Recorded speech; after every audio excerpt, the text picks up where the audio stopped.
Welcome back to Fox Explainer. Today I am going to show you an American post-apocalyptic thriller movie from 2009 called Carriers. Spoilers ahead. Don't forget to subscribe to my channel for more content like this. Watch out and take care. There is a strange virus that causes a deadly infection that kills most of the people in the world. Brian and Danny are brothers, and Brian's girlfriend Bobby and Danny's friend Kate are also still alive. They are driving to Turtle Beach, which was the brothers' favorite place as kids, to get away from the epidemic. At about halfway, the group sees a car on the main road. Frank is one of the people who survived, and Jody is his daughter. Brian tells the team to pull up the windows. Frank asks the group if they can share some fuel with him. In exchange, he will give them food and water. But Kate tells the team that Jody, Frank's daughter, is infected. Brian starts the engine right away to get away from the Frank's virus. As the group is leaving, Frank pulls out a wrench and smashes the car window with it. Brian quickly pulls the car over to the side and gets away. But the car's bottom is broken, so gas is all over the road. The car breaks down after it has been running for a while. Danny and Bobby think it would be a good idea to make a deal with Frank, but Brian and Kate say it is dangerous and highly contagious. Eventually, the four have no choice but to carry fuel cans to see Frank. As the group gets closer to Frank, Brian points the gun at him to show that they are going to steal his car. Frank tells the team at this point that the CDC has made a serum for the pandemic in a nearby high school. So Frank needs to bring Jody to the hospital so she can get better. Brian doesn't trust Frank's insistence, but Danny has an idea. Frank and Jody will be in the back with Frank's four friends. Danny uses a plastic shield to keep the infected people away from him. Before they drive to high school, they will clean the whole car. As the group walks past their broken-down car, Danny goes back to get the picture of the brothers when they were young. After that, Bobby plays with little Jody in the car for a while. When Brian makes some rude jokes about Bobby, he gets hit in the face, which makes the car go off the road. Kate accidentally holds onto the shield, which makes the tape slip a little. Kate gets out of the car quickly because she is afraid of getting the disease. Danny follows her to reassure her that she'll be fine. At the same time, Danny and Kate also notice an abandoned car in front of them. Danny and Brian decide to check on the car to see if they can get some fuel from it. When they open the car, they find the body of an infected man. Danny tries to get the car's keys. However, when he turns around, the man is still alive and weakly says something. Danny is scared and gets out of the car right away, while the man inside is still banging on the door to get help. The brothers quickly get away from the infected man. At night, the group stops and rests. Brian and Bobby sneak out to have fun, and Kate and Danny talk to Frank and Jody. Frank asks Danny why they go to Turtle Beach. Danny says that this place is their childhood home, which is far from other places. So, Brian and Danny think it is safe for them to hide until the epidemic is over. While relaxing by a fire, the group hears something on the main road. A tank is chasing a car, and then someone in the tank shoots a man. The group quickly puts out the fire and tries to get away from the strange men. The next morning, the team keeps going to the high school, passing the guy who was shot the night before and is now hanging from the Voltaire tree. The group moves to a town where everyone dies from a disease. The infected bodies are packed into a trash truck. The group goes to high school, where they expect to have serum. Bobby offers to stay with Jody while the others break into the school and look for the serum. While checking, the three people see a child running to a room at the corner. Slowly, they follow the child until they see a doctor at work. At another door, Frank also enters. They ask the on-duty doctor if they can get the serum for Jody, but they find out that the serum only works for 3 days, after which the infected people would have died anyway. The group is also shocked that the doctor is making plans to help the children at the school die quickly. Frank begs the doctor to help Jody and the other sick kids in the camp, but the doctor says he has done everything he can to save lives. Sometimes they have to pick the death that will hurt them the least. Frank knows that the serum won't help his daughter get better. He let the doctor put the kids to sleep. The 4 kids then leave school. On the other hand, Bobby is having fun with Jody. The little girl has trouble breathing by accident, which causes her to pass out in the car. In an emergency, Bobby has to save Jody. She puts down the shield and goes to Jody. But when Bobby takes off Jody's mask so she can breathe normally, Jody throws up blood all over Bobby and the car. Bobby quickly retapes the shield and takes off her bloody coat when she sees the 4 getting out of school. Jody is on the floor when Frank gets in the car. While Frank is holding Jody, the girl insists on going to the bathroom. Frank tries to calm Jody down and tells her she can go to the bathroom by herself.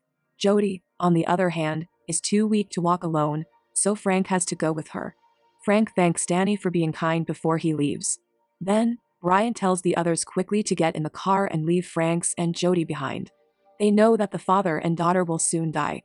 Later that day, while Danny and Kate are cleaning the back seats, Bobby throws her bloody coat under the car without telling them, so they don't leave her behind. They go to a nearby hotel to sleep for another night.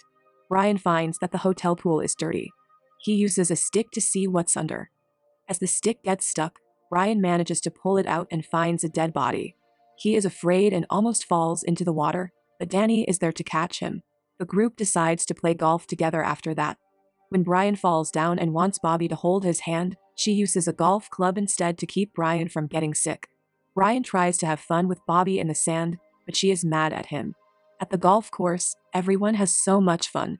They threw the balls at the windows of the nearby wrecked building, not knowing that armed survivalists lived there. Danny and Kate are in the lobby at night when they see lights by the door. When Danny and Kate realize it's not Brian's, they run to hide in the kitchen, taking a knife with them for protection. When a man with a gun walks in, he sees that a knife is missing. Danny and Kate get out of the kitchen by sneaking. Sadly, the two people are soon caught.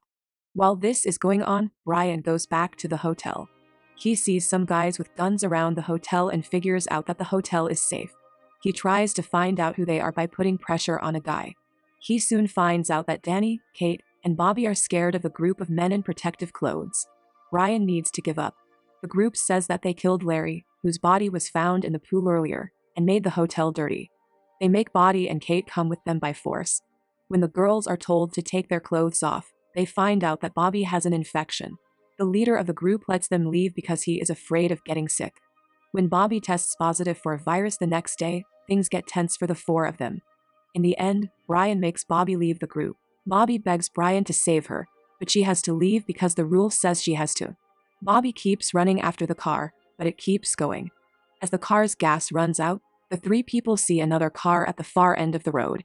Brian is still mad at himself for what he did to Bobby. Even though Danny and Kate tell him not to, he decides to stop that car. While Danny gets the two women in the other car to agree to ask for gas, Brian suddenly shoots the two women, killing the driver. Danny is angry at what Brian just did and tries to stop him from shooting innocent people. Then Brian walks up and makes the woman who is still alive get out of the car. But that woman gets out and shoots at Brian's leg with a gun. Brian falls, but he still starts the fire and points it at her. Then, Brian hobbles to the car and tells Danny to get the gas. At this point, Danny loses control when he sees how Brian has brutally killed innocent people. The brothers fight with each other. Brian tells Danny that they have to save themselves at this point. If they don't kill the two women, they won't be able to go to Turtle Beach and will get sick. Danny can't do anything but accept what is true. The three people keep going. Since Brian is hurt, Kate is now the driver. Danny says that they should stop at an abandoned house nearby to look for medicine or first aid kits to help Brian because he is looking pale. Kate sees a broken window on the second floor as she and Danny look for a way to get into the house. Danny then sneaks in by climbing up. He sees a woman who has been infected die in a chair while still holding a gun. Danny takes the gun slowly from the woman to protect himself. When he goes into the bedroom, he sees an infected man's body being eaten by a wild dog. When Danny sees some pills on a nearby table, he moves slowly toward them so the dog will leave him alone, but he drops a jar by accident, which makes the dog mad. The dog then attacks him in a mean way. Danny needs to use his gun to kill it. The dog's blood is all over his shirt when he leaves the house. Danny tells them what took place. Danny finds out that Brian is also sick while he is treating Brian's wound. After that, Danny goes to see Kate to tell her the truth. Kate wants to leave Brian, but since Brian is Danny's brother, he can't. The three of them keep driving through the night, leaving Brian alone in the back seat. Brian makes Danny give him the car keys when they stop to rest so he can make sure Danny and Kate don't leave him. Danny slowly takes the gun and the car key from Brian as he gets weaker and starts to lose consciousness. The bad news is that Brian is awake when Kate and Danny leave. The two people run to the car and start it up. But Brian had already switched the real keys. After a moment, Brian opens the car's door from the outside. After that, Kate is left with no other option but to hand Danny the gun so that he can kill Brian. Danny makes an effort to bargain with his brother in order to obtain the keys. However, Brian continues to approach Danny, leaving Danny with no other option but to pull the trigger and kill Brian. The next morning, Danny is seen sitting next to the charred remains of Brian's body. Following that, Danny and Kate will get in their car and drive all the way to Turtle Beach. They have arrived at the house where Danny spent his childhood.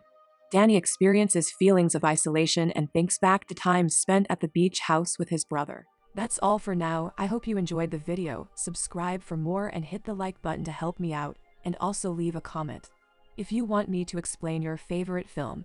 Until next time, take care.